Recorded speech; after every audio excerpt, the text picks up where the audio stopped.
we're still very much in this pandemic. It is still playing out. And so, like many others, the uncertainty that comes with it has left us somewhat in a difficult position to focus. We believe that in the medium to long term, the fundamentals of the region remain very attractive for us. So with the 3 decades that we've been in operation. Next slide, Charles. There. Thank you. So our leadership team, I've had the good fortune of running Crest with my mother, Kateeba, and I just want to talk about her because she has been involved with Crest for quite a while, over 2 decades now, in terms of its brand presence today. She inherited it when it was a relatively small business and was able to drive it to a market leader position. We also had a bit of a problem at the beginning in the 1990s around receivership with the East African Development Bank. She was able to turn that around and get us into a very profitable position that enabled us to strengthen our market position. She's actually been recognized for those efforts, and on my part, it's actually been a great honor to have her, with me and sort of transferring all the knowledge about the sector and the relationships that she's been able to develop over the years. And I won't go through my bio because I've already read out. I'll just go on to the next slide for the extended leadership team.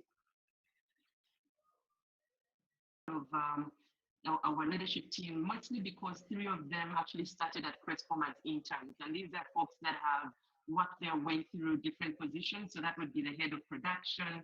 We have our quality leader and the head of procurement. And for us, that is actually something that we drive towards, creating opportunities for people and actually, rewarding them for their strong contribution. So we have actually quite a lot of employees that have had those kind of transitions within their career at Crest.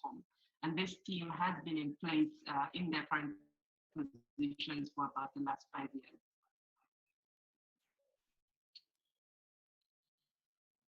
Next slide, Charles.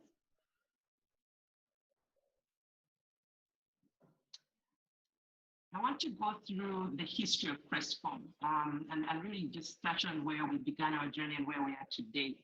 So Crest was started by my late father, Joseph Kateeba, and when he started it, he actually wanted to set up the factory in Kasese, hence the name Kasese Foam Limited. So if you go to URSB, you'll find that that is actually the first name that is registered on our certificate of incorporation. He went on to change his mind and registered it as Crest around about 1987, when he set up the factory in Ntinda. And then we had our first run on October 9th, which obviously is Independence Day of that year. Unfortunately, my father passed on just before Crest was able to celebrate 5 years in existence. And at that time, we had a lot of debt and we were also put under receivership. My mother was appointed MD and we had a general manager appointed by the East African Development Bank. And as I mentioned earlier, we're really proud to say that we were able to overcome that challenge. And the years 2000 to 2014 were actually fantastic years for Crest. We were able to establish ourselves in the market. We bought new machinery and really automated our production to what it is today. We expanded capacity. We went from about meters of production space to over 5,000 square meters. We constructed our new office block that we currently sit in. And so those years were actually fundamental in how we look today. As I mentioned earlier, in 2015, we had the unfortunate situation of the fire incident.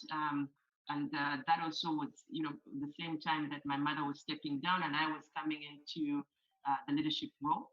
And it was a very challenging time for us. And when we look back, it's something that has fundamentally changed the way we do business and the way we approach safety in our organization. We successfully constructed the warehouses that were destroyed. Of course, we changed the look and feel to ensure that all the safety considerations were dealt with. We also bought new machinery and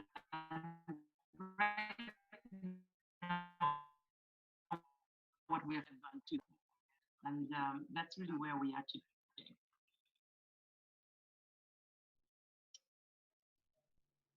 Force that has, shaken all sectors. And so it's something that we continue to watch and try to understand what it will mean for us in the long term. And then, like I mentioned earlier, we also have sector-specific developments and mattresses that we rely on.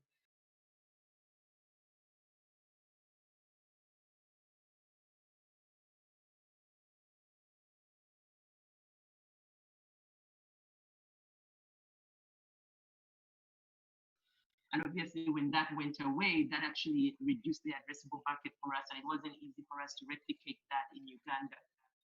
The challenges that we're experiencing today with Rwanda, even before COVID, have also been a major factor of concern because some of the markets in Eastern Congo penetrating, I think, again, it reduces the addressable market. And then, lastly, on the market volatility is the exchange rate, because as I mentioned, we deal with locally. Because we're seeing a lot of competition coming in from the informal sector. This makes it actually impossible to even understand the size of the market. We know that there's a lot of smuggled products that is on the market that is unbranded, or in some cases, some players are having operations in their backyard. Obviously, in some cases it's on a small scale, but it has been growing, and therefore it's a huge concern. The other piece is around the substandard and counterfeit products. We've had actually quite a lot of seizure of products where you find them, using our fabric. And so the branded Crest foam, and yet it's actually not a Crest foam mattress. You have people finding themselves buying a mattress and opening it and realizing that it's joined in the middle. And obviously that's a concern because that's not the product on the market. That would go as opposed to are restricted by all our materials. So we have lead times that stretch to anywhere between 1 month to 3 months, depending on where we're sourcing the products from. And so that cost is quite significant.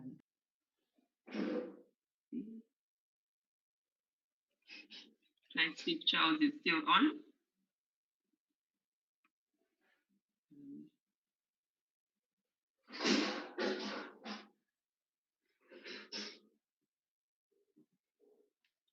Charles, are you on?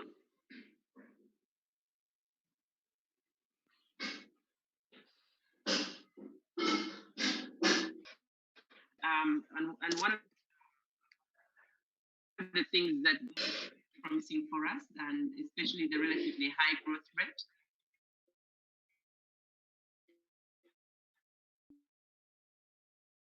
the products sometimes are more expensive. And if the household people who can afford them is relatively small, that also makes it difficult for us. South Sudan and Rwanda will ease. Of course, once that opportunity comes through, that would be a huge boost for all manufacturers.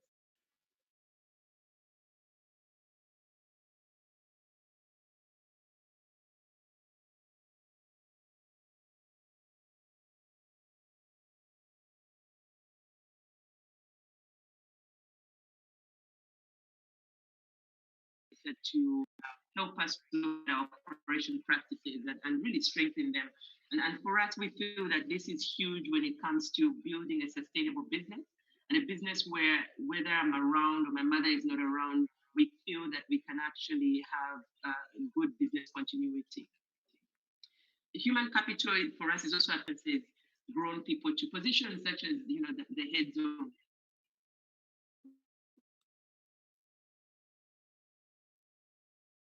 department for product good succession plans. We want to make sure that we are providing opportunities for people that can really make them want to stay around longer. And so the compensation aspects are critical for us, and all the benefits that we can give. We've also implemented a performance management system. We're still in the early stage where we can actually be we have the right position, the right way. Cultivating a learning culture. What we've learned over the years is, change is inevitable. They do say that the one in life is change. And so we are constantly disruptions that we come out with. We continue. And then lastly, we also believe that at the end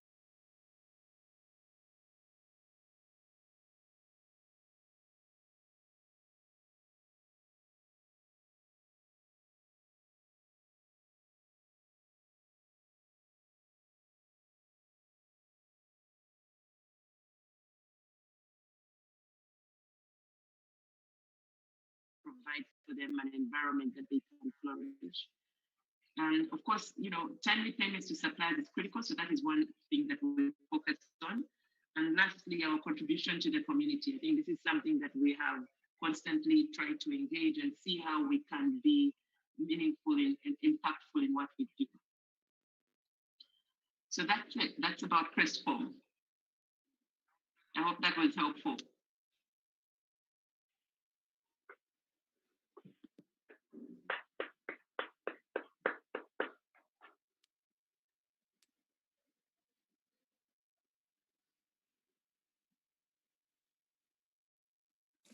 President, over back to you. Thank you, Joseline, for that comprehensive and insightful presentation. We really appreciate it. Now I'll hand over floor President question and answer session.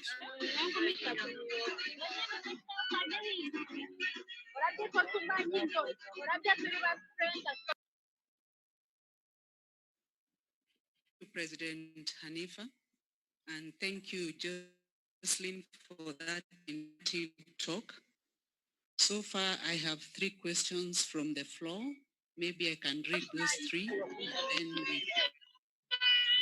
Then Joseline? Yeah, I'm listening. How should one dispose of the old mattresses? Do you reuse? This one is from Rotarian Nur from Alsi Muyenga. Question number 2, what challenges did you face in setting up a board and recruiting directors? That one is from Rotarian Robin Chibuka. And question number 3, would consider picking up some shares to attract an equity partner to raise more capital and technical expertise? This one is from Opportunity President Vincent. Maybe Joseline, you can take up those 3 questions first as we get other questions from the floor.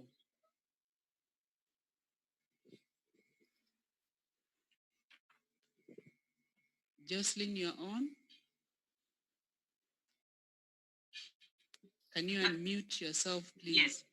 I request, can you repeat the first question, please? I got the other 2, but not the first one. Is it clear? Thank you.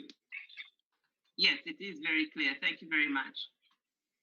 So, recycle mattresses, in that sort of ability to take old mattresses and recycle them, but it is something that can be done. When it comes to how do you dispose of a mattress, the truth is the mattress is made up of, in some cases, plastic, etc. So what we would encourage is, if in cases where it's possible, where you have a deal with that rubbish, and our hope is, I know that there is a big center where UNBS takes some of the mattresses that are non-conforming, approach, at least from the manufacturer's side, to support on this. But it is definitely something we can look at going forward. We face in setting up a board. I alluded to the fact that an advisory board, and that board is fairly small. It was comprised of 4 people as of November. Unfortunately, we lost our board chair, the late Fabian Tibaita, who passed on in November of 2019.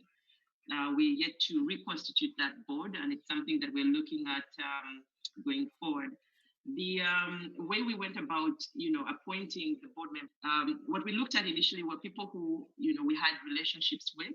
So in case of late Tibaita, he was an old friend of my late father, and also he was the former head of East African Development Bank, and an engineer that had graduated with a mechanical engineering degree.